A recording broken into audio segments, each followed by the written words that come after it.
രണ്ടാഴ്ച പിന്നിട്ടപ്പോഴും കേരള ബോക്സ് ഓഫീസിൽ വൻ ദുരന്തമായി ഡയറക്ടർ മമ്മൂട്ടി കൂട്ടുകെട്ടെന്ന് വെച്ചാൽ പാട്രിയോട്ട്. ഹലോ ഫ്രണ്ട്സ്, എല്ലാവർക്കും മൂവി ടോക്ക് സർവിന്റെ പുതിയൊരു വീഡിയോ ഇട്ടു. അതോടൊപ്പം ഇന്നത്തെ വീഡിയോ ഭാഗത്ത് നമ്മൾ പങ്കുവെക്കാൻ തന്നെ ഡയറക്ടർ മമ്മൂട്ടി കൂട്ടുകെട്ടിലെന്ന് വെച്ചാൽ ഏറ്റവും പുതിയ മലയാള ചിത്രമായിട്ടുള്ള പാട്രിയോട്ട് എന്ന് പറയുന്ന സിനിമയുടെ 10ാം ദിവസമായിട്ടുള്ള ഇന്നത്തെ കളക്ഷൻ റിപ്പോർട്ടും 10 ദിവസത്തെ വേൾഡ് വൈഡ് കളക്ഷൻ റിപ്പോർട്ടൊക്കെയാണ്.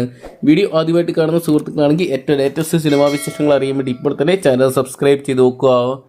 രണ്ടാം വാരത്തിലോട്ട് കടന്നപ്പോൾ രോഗപരാജയമായിട്ട് മാറുകയാണ് പാട്രിയോട്ട് എന്ന് പറയുന്ന സിനിമ. ഏകദേശം 125 കോടി രൂപയോളം ബഡ്ജറ്റ് ഒരുക്കിയ ചിത്രമായിരുന്നു പാട്രിയോട്ട് എന്ന് പറയുന്ന സിനിമ. ഡയറക്ടർ മമ്മൂട്ടിക്കും ഒപ്പം തന്നെ കുഞ്ചാക്കോനും ഫഹദ്വാസിനും നയൻതാരയും കേന്ദ്ര കഥാപാത്രമായിട്ട് എത്തിയ ചിത്രം മഹേഷ് നാരായണനായിരുന്നു അണിയിച്ചൊരുക്കിയിട്ടുള്ളത്. മികച്ച ഒരു കണ്ടന്റുമായിട്ട് എത്തിയ ചിത്രം. എന്നാൽ മേക്കിങ്ങിന്റെ പാളിച്ച കൊണ്ട് എന്തോ പ്രേക്ഷകർ ചിത്രത്തിനെ തള്ളിക്കളയുന്നൊരു കാഴ്ചയാണ് കാണാൻ സാധിച്ചത്. ആദ്യ ദിനം മികച്ച ഒരു കളക്ഷൻ ചിത്രത്തിന് സ്വന്തമാക്കാൻ സാധിച്ചെങ്കിലും പിന്നീട് അങ്ങോട്ട് കളക്ഷൻ നേരിയത് ഇടിയുന്ന ഒരു കാഴ്ച കണ്ടു. രണ്ടാം വീക്കെൻഡിലോട്ട് കടന്നപ്പോൾ ചിത്രത്തിന് കേരള ബോക്സ് ഓഫീസിൽ നിന്ന് 1 കോടി പോലും ഇന്നലെ നേടിയെടുക്കാൻ സാധിച്ചിട്ടില്ലെന്നാണ് പുറത്തുവരുന്ന റിപ്പോർട്ടുകൾ.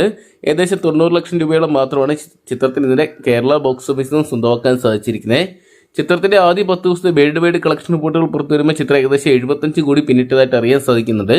കേരള ബോക്സ് ഓഫീസിൽ ചിത്രം ഏകദേശം 25 കോടിക്ക് മുകളിലുള്ള കളക്ഷൻ സ്വന്തമാക്കിയിട്ടുണ്ട്. എന്തൊക്കെയാണ് കാത്തിരിക്കാൻ ചിത്രത്തിന്റെ ഫൈനൽ കളക്ഷൻ റിപ്പോർട്ടുകൾ പുറത്തുവരുമ്പോൾ ചിത്രത്തിൽ 100 കോടി നേടാൻ സാധിക്കുമെന്ന് അറിയാൻ വേണ്ടി. അപ്പോൾ പാട്രിയോട്ട് എന്ന് പറയുന്ന സിനിമ നിങ്ങൾ കണ്ടിട്ടുണ്ടെങ്കിൽ സിനിമയെക്കുറിച്ചുള്ള നിങ്ങളുടെ വലിയ അഭിപ്രായങ്ങൾ കമന്റ് ബോക്സിൽ പങ്കുവെക്കുക. വീഡിയോ ഇഷ്ടപ്പെട്ടെങ്കിൽ ലൈക്ക് ചെയ്യാനും ഷെയർ ചെയ്യാനും ചാനൽ സബ്സ്ക്രൈബ് ചെയ്യാനും മറക്കണ്ട.